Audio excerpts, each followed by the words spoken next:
with this humidity at the moment, I've got like Hermione Granger hair. And if you don't know who Hermione Granger is, shame on you. Okay, oops.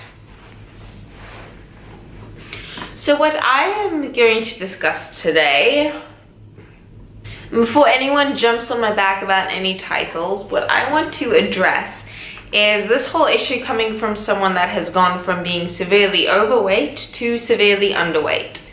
And I noticed something really interesting, but I only really like noticed this once I had come out the other end, once I was in complete like recovery. So you don't see this during the process, and even usually when someone says it to you and you're in that type of situation, it doesn't click until after, or it only clicks much later on. So what I want to discuss is mindset. Yes, let's go all Freud on ourselves for a minute, because that's always exciting. So when I was, when I was like about 120 pounds heavier than I am today. So this was when I was incredibly overweight.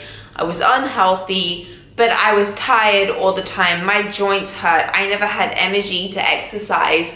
And pretty much my mindset then, I hated myself. I would punish myself every time I could. And by punish myself, I mean, I would just treat myself like shit. Like I would say, you look disgusting. Oh my God, you don't deserve to. No guy's ever gonna find you attractive, and you shouldn't wear bikinis because you look too big. And I would put myself down all the time.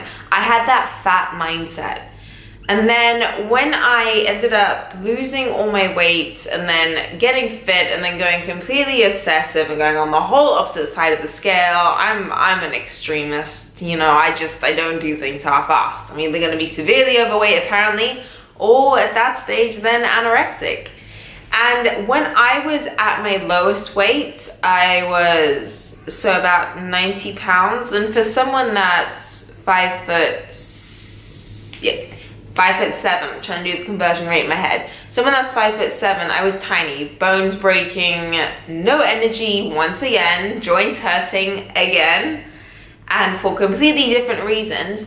But it's also that form of punishing yourself and hating yourself. I still saw myself as fat. And what I came to grips with, or what I've really started to think about and really start to analyze, is that fat mindset. When you're incredibly overweight or underweight, that's it doesn't matter. When you're not at peace with your body, that self-hatred is a fat mindset. When you start to genuinely, and it sounds so cliche, I know everyone says it out there, everyone preaches it, but guys, you know what, maybe there's a reason everyone keeps saying it, and maybe there's a reason that it just keeps popping up when they say, love your body. They don't mean it as in a sense of, oh, just accept it. No.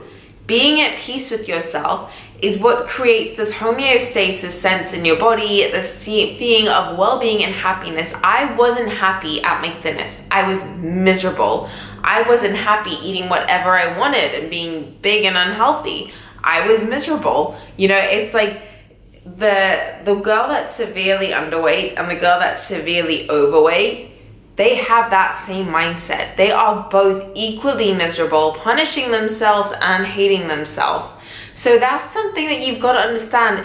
It's not about looking a certain way. It's about feeling a certain way. Because as long as you're trying to strive for an aesthetic, then you're setting yourself up for something it's never going to be good enough. Whether you're just so focused on the way you look on the outside. If you completely take that away and you start actually just focusing on the internal, saying, hey, how do I feel today? Not, hey, how do I look in the mirror today? How's my selfie going?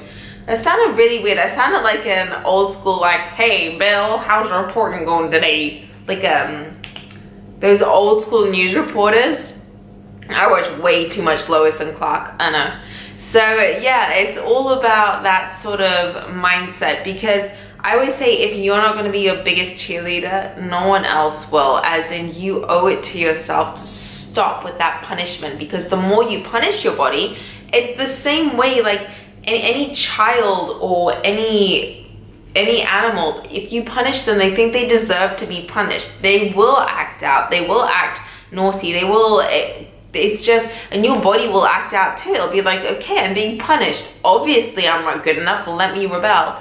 It's amazing how things change when you start working with yourself and not against yourself. So just doing little things every day, like doing something, stop focusing on doing a task that's gonna make you lose weight, that's gonna make you whatever. Stop doing one task a day that's actually gonna make you feel better. Whether it's, I don't know, going for a nice walk and just having fresh air. If fresh air isn't your jam, then just doing a class where there's just good music. Going to the class for the good music, not going for the physical benefits of the class. Or just, maybe there's like some super hot instructor. Go to a class just to perv over them for a while. As in, just stop focusing or making the focus of your goals and everything the aesthetic side, because like I say, that's just such an empty place to be. And the point where you become happy with your body, it's gonna have nothing to do with the size of it, it's gonna be with the way you feel. So I know it's a really difficult concept to grasp, and I hope it was a little bit helpful, a little bit of an insight, I suppose, into both ends of the scale, how they are completely related. And if you like this video, give it a thumbs up, and yeah, if you have any comments, just put them in the section down below and I will get back to you. Mwah.